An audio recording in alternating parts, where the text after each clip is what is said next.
আসসালামু আলাইকুম, আশা করি সকলেই ভালো আছেন। গতকালকে বাংলাদেশ অনূর্ধ্ব 17 এবং আর্জেন্টিনা অনূর্ধ্ব 17-এর মধ্যে যে অনাকাঙ্ক্ষিত ঘটনাটি ঘটেছে সেটা সকলেই দেখছেন।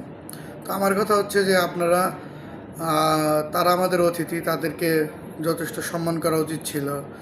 আর খেলোয়াড়দের আসলে খেলোয়াড় হওয়ার আগে সবচেয়ে বেশি উচিত হচ্ছে মানুষ হওয়া। আপনি ফুটবল খেলতেছেন, আপনার টেম্পারমেন্ট ঠিক থাকবে না। আপনি ফুটবল খেলতেছেন, আপনি নিজেকে কন্ট্রোল করতে পারবেন না। আপনার তো খেলার দরকার নাই। ফাউল ফুটবল খেলা, এখানে ফাউল হবে, হাতাহাতি হবে। এখানে হচ্ছে যে ট্র্যাকেল দেওয়ার সময় হয়তো একটু অন্যায়ভাবে ট্র্যাকেল দিবে, তাই বলে আপনি এইভাবে লাথি মারবেন, এইভাবে মারবেন। এতে দেশের জন্য আপনারা কী বই আনতেছেন? সুনামের বদলে দুর্নাম বই আনতেছেন। এগুলো দেখে মানুষ কী শিখবে? আপনাদের ছোটো ভাইরা কী শিখবে? তো এর থেকে বড় ব্যাপার হচ্ছে যে আগে মানুষ হন।